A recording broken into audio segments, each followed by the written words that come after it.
Things are heating up in the kitchen, and we are joined by Tinky Weisblat. She's a food writer, tinkykooks.com. That is your website. That is. You always wear fantastic hats. Well, thank you. And today we're starting with an asparagus quiche. We're also making rhubarb bread later in the show. That's correct, because asparagus and rhubarb are two of my absolutely favorite foods. I probably told you this story before, but I'll tell it again. When I was a little girl, we visited a graduate school professor of my father, and he had a giant rhubarb patch, and not rhubarb, excuse me. Asparagus? Asparagus, Okay. this stuff. So he just kept putting asparagus on my plate.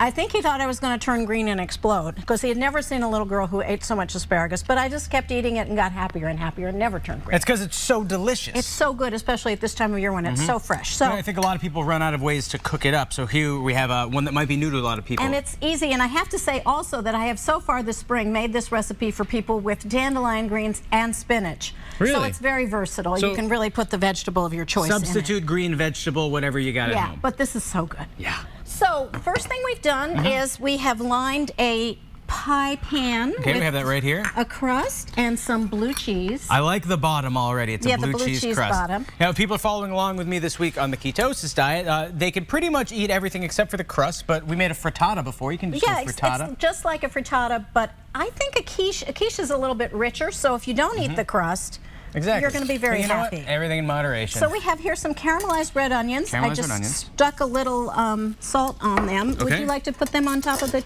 Sure, on top of the quiche? cheese, please. So we're going to start layering. We're going to layer. Okay. And I'm whisking up some eggs and cream. And again, for your diet, and just to make this even more delicious, real cream.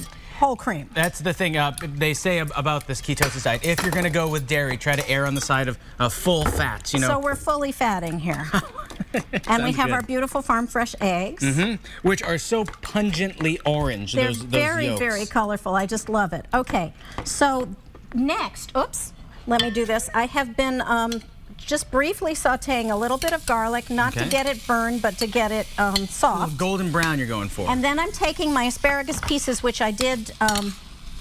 did you blanch them? How did you make them? Okay. I cut them up and I blanched them. It doesn't take, you know, when they're far fresh from the farm, it takes like 2 minutes max. Could you keep them raw before you put them in the oven? I don't see why not. They'd be a little more al dente, but we don't dislike al dente. Okay, that goes in too. Oh, easy enough. Okay. And then egg on top always? Yeah, the custard's going to be poured on top. Okay. I really like this recipe. Oh. I'm sorry, sweetie. No, I like it. I just sprayed Seth. That's okay. You know what? I just went to the dry cleaner, so it's okay. You can go back. I have an arsenal of shirts. So we can spread it around a little bit so that you can see I didn't. There. And then this is very easy. Yeah, and then we just sprinkle if we want. Oh, and I forgot. When I was leaving the house this morning, this isn't in the official recipe. I saw that my chives were coming up, so we're going to sprinkle some chives. Look at that. Just why not? Because they're so pretty. Exactly. And we're going to sprinkle you don't have to use all of this. Oh, maybe a little more. More blue cheese, I guess. Speaking of full fat. If I have to. Look at that. Would you like to try some? I would love to try some because we have some TV magic prepared for everybody at home, right? We have some ready. All right, let's grab it from right here. Still a little hot. That's all right. This we put in the oven at what temperature and for how long? At 375 for about 40 minutes. Till it's, as you can see, a little brown. And I forgot to say that now, as you can tell, because it's so not very good looking, I made the crust. But you can also buy the crust, and that makes it even easier. That's Tinky, we're going to cut this up. I'm going to eat it very heartily later in the show.